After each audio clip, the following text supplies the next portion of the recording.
This is More to Say with Randy Naughton. Interesting conversations with interesting people. And we welcome you back to another edition of the More to Say podcast, where we have interesting conversations with interesting people. And we recently passed our 100th episode. We've been at this for a couple of years now, and it's really fun. We're having a great time. Some really great names and faces. Joe Buck, Bob Costas, Jennifer Lewis, Phyllis Smith, some really great St. Louisans that we all know and love, and other people as well, authors, entertainers. So just check it out wherever you find your podcast. We'd love it. And of course, we'd like to thank all of our sponsors, the Mostly Superheroes podcast.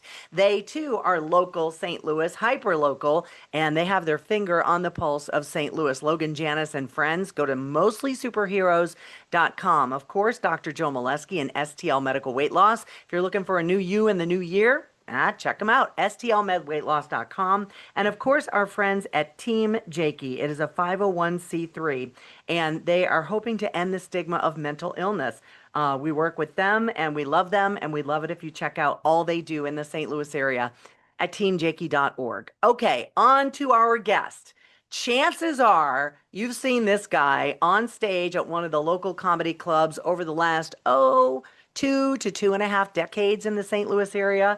And if you're in another town, you've seen him on a bill. And if you recently tuned in to The Tonight Show, you saw Greg Warren. Greg, how you doing? Hey, Randy. Good to talk to you. I don't know when's the last time we spoke. I think it was when I was working on KTRS radio, and I believe that you might have come in to the Fox 2 studio a couple of times as well. Yeah, that sounds about right. Yeah. Yeah, because I know how much comedians love morning TV, right? Oh my gosh. Oh my gosh. So we are going to talk about your trajectory, what you're up to now, what's going on. But I must say, and I don't know if you know this or not, this morning when I'm Googling, researching, blah, blah, blah, blah, blah, I type in the name Greg Warren. Did you hear what popped up? I did not. Some dirtbag sheriff got arrested with your name. Oh, good. Felony. Yeah. So, if you start getting people saying we're going to cancel your gigs, say that's not me. I'm not the guy. But no, that was me, Randy. No, that's definitely not you. I saw a photo. That is definitely not you. So I've been looking at your schedule at gregwarrencomedy.com, and you don't seem to stop. You have a huge docket of show after show after show. Currently, you're in St. Louis, right? Yeah. Leave for Cleveland tomorrow morning. So how many shows are you doing a year now? Per month, per year? I don't know. I mean, I feel like I'm out. I don't know. I'm usually out 4 or 5 days a week. I mean, sometimes, there's a week or two here and there that I'll take off, but usually I'm out doing something 4 or 5 days a week. Because isn't it a thing where in comedy, obviously stand-up comedy, like if you take your foot off the gas, there's a chance that the gigs could go away? Is it one of those out of sight, out of mind deals? I don't know.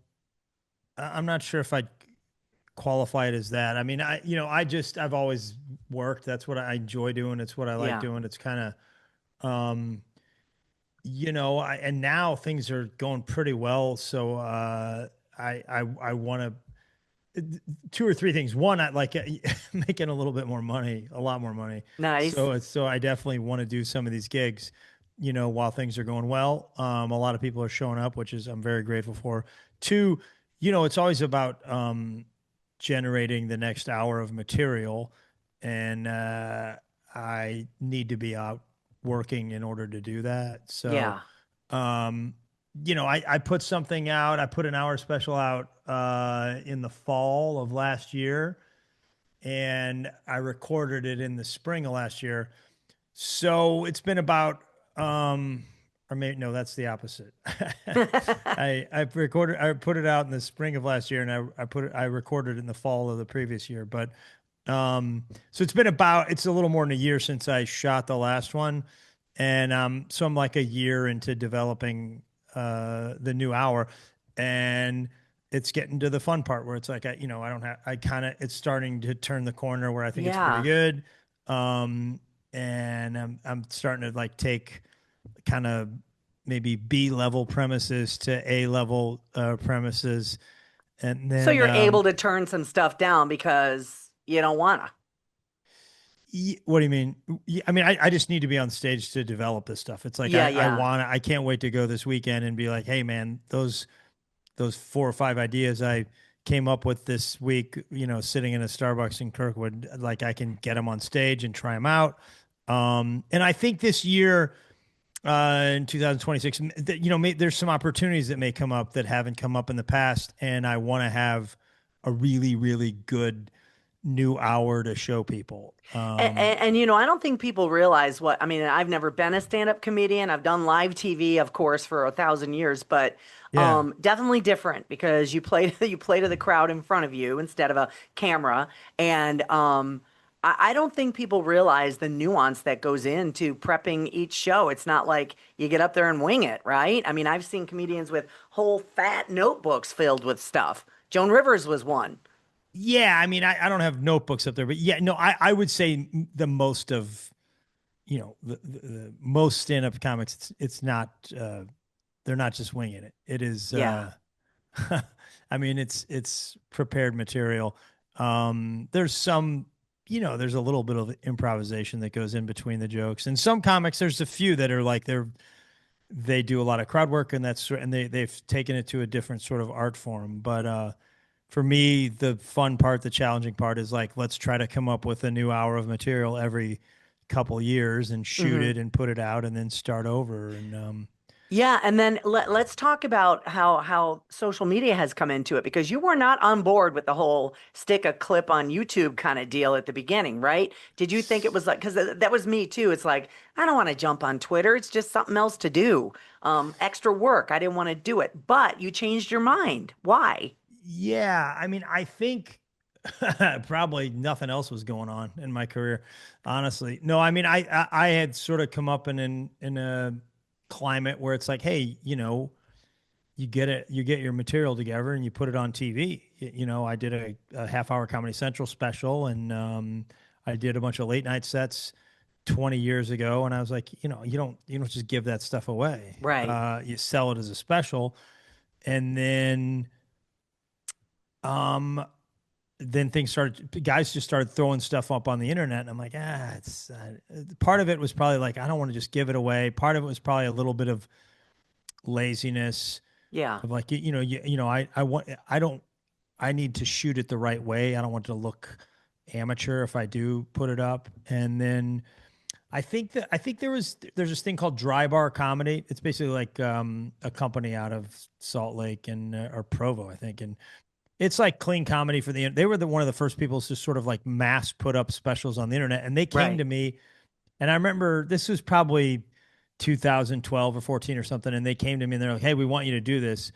And I took the deal to my agent at the time. He's like, "Absolutely not. We're not going to do it for this cheap money or whatever."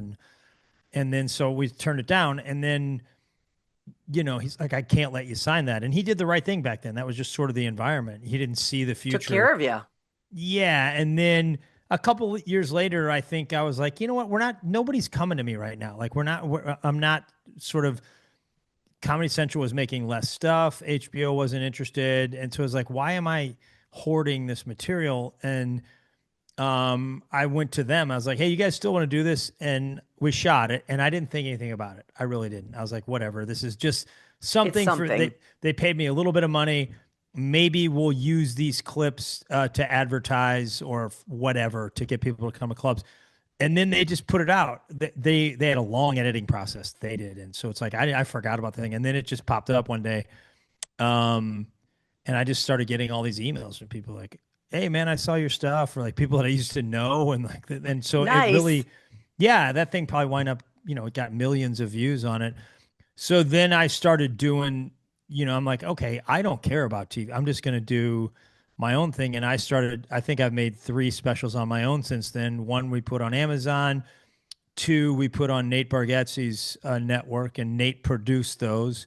And then also, I just went and shot like sort of the stuff that we put on specials. It's a pretty expensive shoot, and it's Yeah.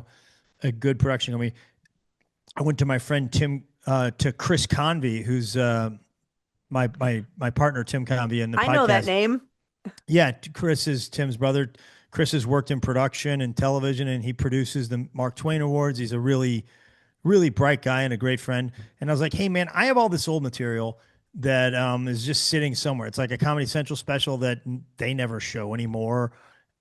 And I have a bunch of albums. What if we went down to, I had a gig in Arkansas. I'm like, could you come down there on a small budget, not tiny budget, but like if for $10,000, can we just shoot basically everything I have for, of old material and then use it for clips? So we did that. And some of those clips, were getting millions of views. And then Nice. I got sort of into the clip game. And then, yeah, it's the one thing I had was a ton of material. Well, yeah, you do it that long, you're going to have a ton of material, yeah, right? I had a bunch of stuff, and I thought that, the internet really was something that I was like skeptical of, and it turned out to be like the best thing ever for my That's career. awesome. And it turned the corner. And since then, you've exploded. I'm seeing you everywhere. I'm seeing every time I'm online or whatever. It's like, here comes another Greg clip. Here comes another one. And then the whole, you mentioned Nate Bargatze. I actually Yeah. saw his Big Dumb Eyes tour at the Ozark Amphitheater in Oh yeah, man. Camdenton over the summer. Right. Yeah, those guys. God, I think they had asked me to be part of that. And I do a lot of those gigs with them. Yeah, you're part of the roster there, aren't you, on that Yeah, tour? yeah, and he kind of spreads it around. But he had said, since it was my hometown or my home state, you want to do that one? And I had something I couldn't get out of. But those guys, I was really excited. I think, was there like a big storm that week or something? Yes, yes, and there was a lot of, and I can't remember who the opener was. And like the show was supposed to start at 7 with the It first was probably guy. Julian McCullough, my Yes, buddy I wrote. Julian. Yes, Yeah, that was him. And yeah, I think each guy got like 5 minutes or something, and people were not in their seats. So he comes yeah. out 20 minutes. He goes, apparently in Missouri, we start the show whenever you guys feel like it, which was a very funny opening line. Yeah, he's great, man. It was very He's a great comic. entertaining. And If I anybody sees this, he's going to be. in St. Um, Louis. yeah, I mean, Nate's going to be in St. Louis next week. Yeah. Julian will be on those shows. And you're not Along. going to be there. You're not going to be able to show. No, I had a commitment that I couldn't get out of and it was, again, I wish I could have, but I'm going to go down there. I couldn't get out of Friday. I'm going to go down there Thursday night and hang out with all those guys. Nice. And, bring Tim and Sean, my partners on the podcast that's produced by Nate, so they can hang out backstage and see what it's like to be part of that thing. It's the coolest thing in the world. That's show. Awesome. Nate's new hour is one of the best pieces of comedy you'll ever see. His closing bit is as good as it gets. Well, you saw it. Yeah. And then, just the production value of this thing at Enterprise is going to be insane. Now you're hearing from us over here on the podcast, Mostly Superheroes. I'm your host, Logan Janis. Arena Andy. Scotty Scoop. Sam the Sleeper. And we're bringing you all the things in St. Louis and beyond, from events and interviews, Sports and movies. Comics and games. To community and news. all the things that you need to stay informed, have a little fun. It's all happening at mostlysuperheroes.com, and we'll see you there. Hi, everyone. It's Randy Naughton from the More to Say podcast. Thank you very much for supporting our podcast over the tons of episodes we've done so far. Somebody I want to shout out specifically to is an organization called Team Jakey. They are one of the sponsors of the More to Say podcast, and I couldn't be more grateful to be partnering with them. What is Team Jakey? Well, this family, the Zeller family, knows all too well what it's like to lose somebody to suicide. So that happened to them. Their beloved Jake took his own life. And what they want to do, they've set out on a quest to end the stigma of mental illness. So Team Jakey puts together all these amazing community events year round to help raise the awareness and prevent suicide and end the stigma of mental illness. So we would love it if you followed them on Facebook, Team Jakey and the Stigma. And of course, thank you for supporting the More to Say podcast as well. Team Jakey is one of our partners, and we are so happy to have them on board. Thank you very much, and we'll see you on the podcast. Hi, Randy Naughton here, along with Dr. Joseph Molesky, to tell you about St. Louis Medical Weight Loss. You heard about those weight loss shots? Well, I battle high blood pressure, cholesterol, and prediabetes, so I decided to invest in my health. Visit stlmedweightloss.com or give us a call. How did you and Nate get together? I mean, was it just the comedy circuit where you met and became friends? Yeah, I met Nate Originally, we were both doing a TV taping for Country Music Television, CMT, I think, Uh-huh. like in the early 2000s. He was just a kid back then, and he's very, very funny. And then, I had met him, I knew him, and we were both in New York around the same time. And then he got interested in producing some more like family friendly content. And that's kind of the lane that I've been Yes. operating in for a while. And there's a production company in Nashville called 800 Pound Gorilla, and they had been my record label for like the last 3 albums. They produce a lot of stuff. So he went to them because they had some expertise, and they said, "Hey, I know what you're looking to do. We think Greg Warren would be good for this. He's getting close on a new hour." And Nate was like, "Yeah, man, I know Greg." And then Cool. we sent him a sample of the material, and he liked it. And then so a few things happened. He directed and produced that first special called The Salesman. And that was awesome. He was there. Like now, that's impossible. You can't have Nate missing a weekend of shows somewhere because he's Right. making, a lot of money. I mean, it would disappoint literally like 40,000 people. So, but he was there for that, which was pretty awesome. And then I started going to Nashville and going on his podcast every now and then. And it was just a good fit.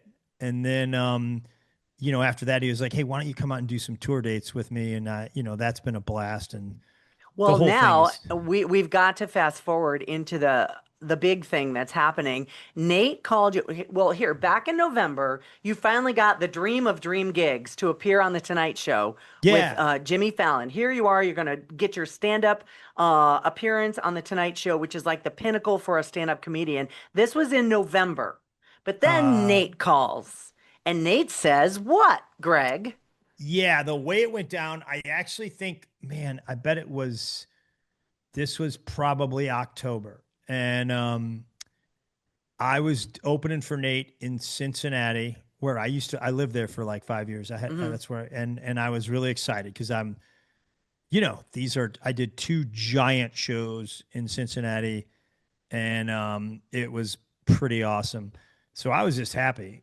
And then I was going to be, the next week was Halloween week. And then that following Tuesday, I was going to do a 2-night show. So they called me backstage right before I went up. His assistant was like, "Hey, what are you doing next week?" And I was like, "I'm opening some shows for Bert Kreischer down in Florida because Nate wasn't touring that week." And I go in, I'm supposed to be on Tonight Show that following Tuesday. She's like, "Nate needs help with the game show." Nate created a game show called The Greatest Average American. I knew about this. I knew he was actually looking at a couple of my friends and to be part of it. And so I knew all about it. And I was like, this is going to be cool. He's a natural fit for it. So I go, "Yeah, I thought he meant like write jokes, like punch up or whatever. Do some round table stuff. Yeah. Yeah. Or just kind of hang back and be like, "Hey, why don't you do this?" It's good to have comics around for that kind of stuff. So I was like, I'll cancel the Burt dates. I go and go to Nashville and hang out. I go, I don't think he wants me to cancel the Tonight Show to write punch up on a game show. I go, if he needs me, I'll just be there for a week, and then I'll email him jokes when I'm in New York. And she's like, "Yeah, okay." So I think I did my set, and then they called me back again. They're like, "Hey, come back." And Nate was there this time. He's like, "Yeah, man, it's not jokes." He goes, "I want you to be on the game show. I want you to be the announcer. I want somebody that I can sort of play off of." Kind of the sidekick. Myself and actually Julian, who we just mentioned. It's me and Julian. The 3 of us, we're going to be, Julian and I are like the supporting guys on the game show. So it was great, man.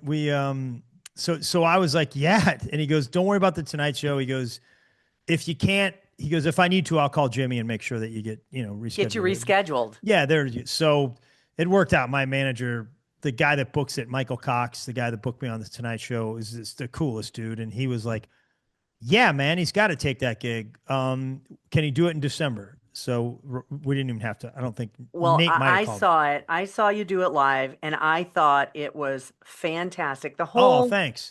clean comic thing. I'm so down with it because I sat in the front row and I was the subject matter of many Tracy Morgan jokes, Oh, which wow. were Yeah. freaking vile. My husband loved it, but Yeah. I'm Yeah. like, you know what? And it speaks to the fact that you and Nate and his cadre of clean comedians are Yeah. selling places out. That says something. That shows you what people want to hear and what they want to see. And it's relatable and it's everyday stuff. So you crushed it on the Tonight Show. Oh, The thanks. the the health insurance joke killed it. Of course, never thought of it. And if anybody's like, what was the health insurance? Look it up. Go on YouTube and look up the Greg Warren thing.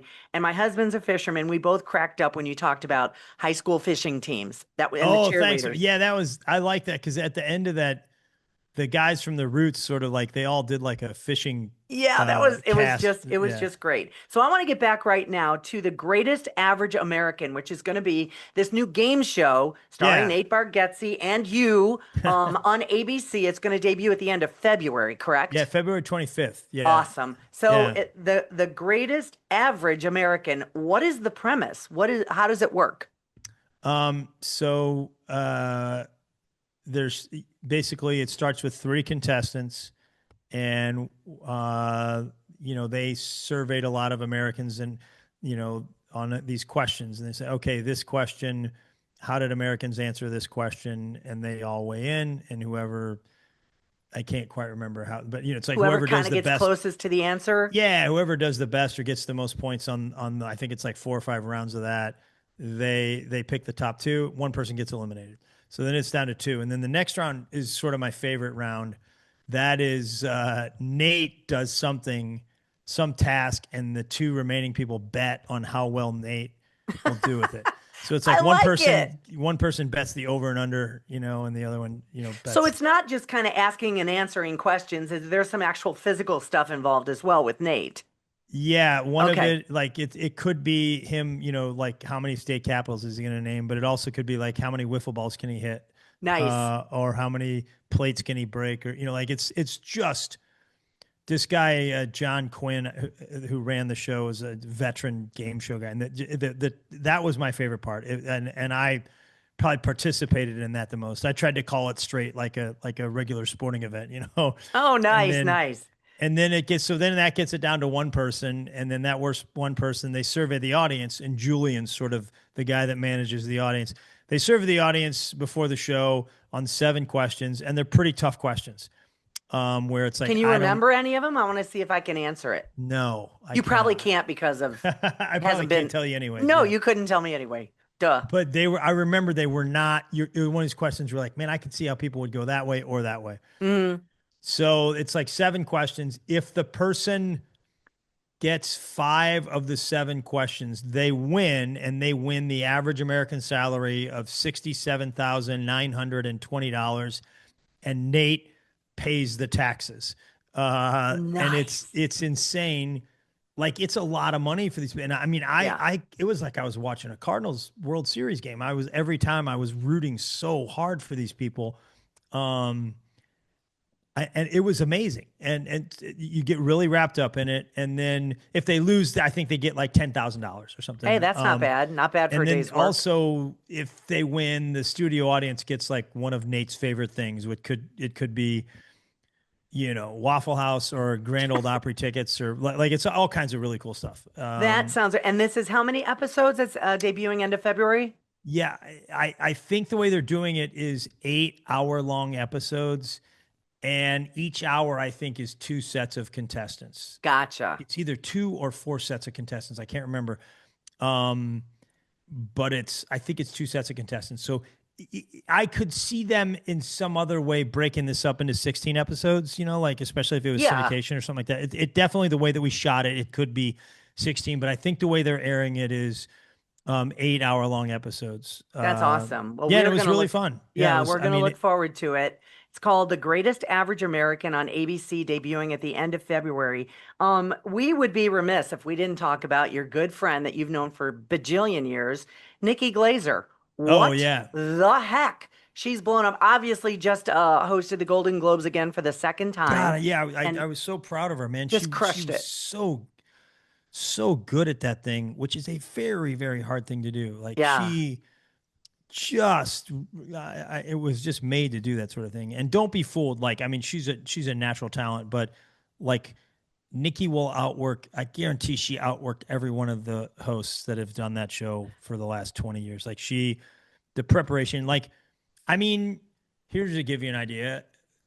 Nikki came in town, I think, for Christmas. You know, but she came in town just for like 3 days or something. Yeah, she So it still was lives in St. Louis, has a place here, right? she did, but I mean, Yeah. she's out in LA a lot, especially Big getting ready time. for the Golden Globes. So it was like a Tuesday night, and she texted me. He's like, "Hey, are you going up to the St. Louis Funny Bone?" St. Louis Funny Bone at Westport Plaza has had an open mic night every Tuesday since the mid '80s, the early '80s. Yeah. It's been there forever. It is where all kinds of comedians, you know, it's where I was there last night. I went to work on jokes last night. I don't make it every Tuesday, but I am turning the corner on a few bits, and I wanted to go try them. And I was like, and then I drove home feeling awesome. But she was like, Good. "You going up there?" I'm like, "Yeah, I'm going up there." It was maybe the day before Christmas, a couple days before Christmas. So she, you know, there's like, I don't know, 30, 40 people there. They're just thinking they're going to open mic night, and they're like, "Okay, please welcome to the stage Nikki Glazer." And Nikki just goes on stage and goes, "Hey, I'm hosting the Golden Globes in 2 weeks. Can I run some of these jokes by you?" And What a treat to be in the audience for that. yeah, people in St. Louis are like freaking out. They're like, "I'm just watching it." So like, she's been doing that. She was doing that in LA for the last month. Like she works extremely hard on it. Chris Convey, the guy I was telling you about, who's her boyfriend and also, you know, produces a lot of her stuff. Like I think he kind of ran the writing room there. You know, he works very hard on it. They put a lot of effort to it, but she killed it, man. She just And it's not like it's an overnight thing for her either. She's paid her dues as well. You Oh, yeah, you man. I knew guys her when have she hit was the like- road. Yeah, you guys have hit the road together. There's the story about how she had to go to the restroom at a Starbucks during COVID in Indiana, which cracks me up. So you guys have been buds for a long, long time, and I think, you know, to see two St. Louis comics doing what you're doing and coming up when you are and how you are, basically, you know, it's pretty amazing. I mean, you used to work for who was it? Was it Procter and Frito-Lay? Gamble. Procter Yeah. and Gamble, and you Yeah. used to sell Jif, and I wrote it down, Jif and Pringles. Pringles, Sunny Delight, Duncan Hines, Crisco. So here's a yeah, question. Hawaiian I Punch. used to work in a bakery as a kid, Oh, icing yeah? coffee cakes and donuts. I can't look at one anymore. Do you eat any of that stuff anymore? Yeah, I mean, I had Jif today. Oh, did you? Good, good, Yeah, good. yeah. Staying true to your roots. That is awesome. So Yeah. on your podcast that you have called The Consumers, which I Yeah. think is great, you are on it with who? Tim Convey Right. and Sean O'Brien. Now, which one wears the Buffalo Bills gear all the time? Sean O'Brien. Yeah. Hello, do you see my background here? I'm Oh, Bills wow. Mafia, born and raised, Are baby. you really? Oh, are you from Yes. Buffalo? I'm from Western New York. I was born in Niagara Falls. In fact, I bought season tickets this year, and I Oh, flew wow. back and forth for every Oh my freaking God. game. Yeah, you got to talk to Sean sometime. That's awesome. I would love to. I might get you, Yeah. I might get his number from you. Yeah. And fingers crossed, my sister and I already have a hotel room and plane tickets to San Francisco for the Super Bowl. Oh, wow. He's going to Denver tomorrow. Is he really? Yeah, he's going to Denver tomorrow. Oh, no Yeah. kidding. I actually was kind of low key gonna see about a flight going in and out, but I'm like, you got to stop it. I got a lot of stuff going on. So it's crazy. So you're going to Cleveland for your next gig. You got a lot of other gigs. And then it's just a wait and see kind of thing, how the greatest average American does, right? Yeah, I mean, it's, you know, there's not much, I mean, other than like tell people about it. You know, I think it's really good. I can't see people not enjoying it. I don't think, you know, I'm certainly not the kind of person that knows what's going to be a hit or not. I feel like it will in the world of game shows. Nate is extremely good as a host. He's really funny, really genuine, really roots for these people. He's very human. So yeah, I think it's going to be I think people are going to love it. You know, you shoot all this stuff, you don't know how they're going to edit it Exactly. together. But I think it's going to be great. And you know, he's got so much going on that this is a big deal to him. But he's also like, he has a movie that comes out, I think March, Yeah, April. I saw that. Yeah. Yeah, and that he's the star of, and Mandy Moore is the co-star, and it's I've seen clips. It's really, really good. So I know a lot of his effort is going to be on that, and we still got another. I mean, Big Dumb Eyes tour goes through August. So I'm on there's a run where it's Columbia and Springfield in late February. I'm on those shows. Oh, So I'm nice. yeah, I pretty was going excited to about ask that. you Yeah. when you're going to be close to St. Louis again. That is awesome. And if you want to look at Greg Warren's schedule, it's jam-packed. You're a busy dude. It is gregwarrencomedy.com, and he's always tweeting and putting on Instagram. I'm here tonight. I'm there tonight. I did want to ask you, and I don't mean to keep you too long, but I want to ask you, like, when you get into a city, what do you do when you get there? Do you just go chill in the hotel room? I know Nikki kind of turned you on to meditation a little bit, or Yeah, are you a yoga person? I mean, what do you do? I need to do yoga this year. I told my friend Diana I was going to try that. So this good year. for you. I know. Small steps. I've been doing my foam rolling and stretching and push-ups like every morning this year. So it's small steps, Randy. Stuff you can do in your hotel room. That's awesome. Yeah, that's big time. If I can get my foam roller into the suitcase, man, it's funny what you get excited about. But I really try to. There's usually somebody there that I know or family or something in a town, so I'll try to get lunch with them. But I really try to keep the mornings sacred. That sounds Right. really stupid, but No, you need if your I me can time. get up, work out, maybe meditate if I'm doing what I'm supposed to do some journaling, and really focus on the material. It's like I have 3 or 4 different writing exercises. If I can do a couple of those, get that done by noon. I'm not really creative afternoon, so it's like get that done, and then maybe afternoon it's like business stuff, and sometimes I can listen to the previous night's show during the afternoon, and then before it's kind of time for the show. Yeah, that's awesome. And so if I'm out doing anything, it'll be like maybe go to lunch. But Tim's brother lives in Cleveland. He's going with me, so that'll be fun, and yeah, I have some family there, so I get to see them hopefully. But That's awesome. yeah, Well, again, like I told you, I think there may be some opportunities this year that I haven't had in the past, where it's like, if I'm going to get these opportunities, I want to make sure it's with really good material. I don't want it to be like, oh, I finally got a shot, and it's my worst hour of material in the last 10 years. So I'm just turning the corner on this new hour, and I'm like, I can't wait to get on stage and make little improvements. Well, do me a favor, and I won't tell anybody.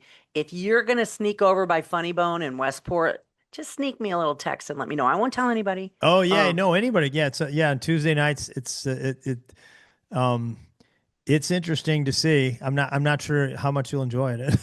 I'm sure I will. I'm sure I will. It's like you'll see some pretty funny people, and you'll see some pretty not funny people, and that's part of it. But I halfway one time said, I think, because I yap a lot, I'm pretty good spontaneous wise.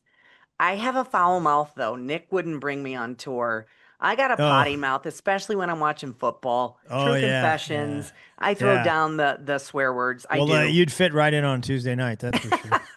I won't do it. I won't do it. Tuesday night, man. That Tuesday night is I won't embarrass my dad was like, I think I want to go up there. I'm like, I promise you don't. Like you get offended by like this is not. Yeah. And there's some really, really funny young comics in St. Louis too. That's awesome. Well, you and Nikki Glazer, of course, are making St. Louis proud. This is Kirkwood's own Greg Warren. And if you again want to see where he's playing, he'll be coming into Columbia Springfield soon in Missouri. It is gregwarrencomedy.com.